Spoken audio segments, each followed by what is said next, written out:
Kaskade, watching LessThan3.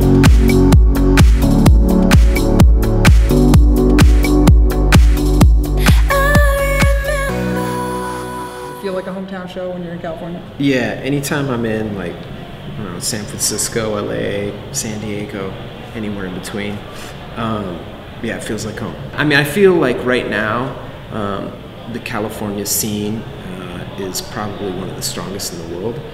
There's really not too many places in the world kind of having these massive events this size. I mean, there's nothing like EDC. There's stuff that's kind of close and similar, but I mean, I know in Europe they've been doing a lot of these things for a long time, but really it's quite unique. I mean, it really is strictly only electronic music at EDC and at Beyond Wonderland and Nocturnal.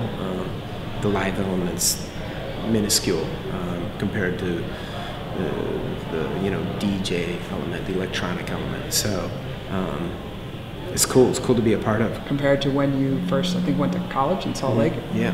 And you felt like it was on you to kind of create the scene yourself. I mean, this is 1990. There just wasn't a lot happening in Salt Lake. I mean, really, there wasn't much happening outside of Chicago, New York, and London at that time. House music was still too new. This is kind of pre-rave. This is at a time when the house music really hadn't solidified as a sound yet. I mean, the name house was even new, and the word electronic hadn't been invented yet. It's like we didn't know where it was going. It was still new. We're taking these disco records and beefing them up, and it's very, like, it's got this R&B flavor. What is this? It's not a band. What's going on here? So, I mean, yeah, to see it change. But listen, you could even say that about, I mean, I'm sure you could read interviews of me 7 years ago going, oh my gosh, I just went to Australia and played in front of 35,000 people and I headlined the stage or something like this, and why isn't that happening in America? When now it's like, this is happening, this is kind of our moment. But I think the thing that's interesting for the American audience, it's kind of like when America does something, it becomes more legitimate.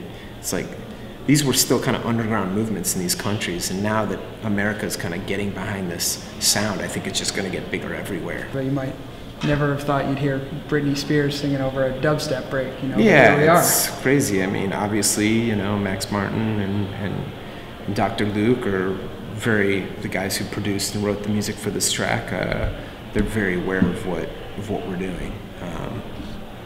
And obviously they're fans of it because they're moving in this direction too.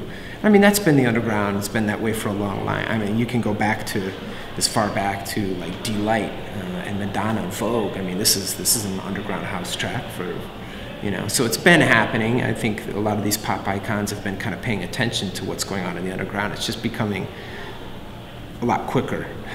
Like something happens in the underground and like boom, 6 months later it's on the radio with Britney Spears singing on it. It's like, whoa, okay, cool, dubstep's happening, awesome. I think electronic music will find its way and kind of find its own path of how it's gonna play out to the more general public.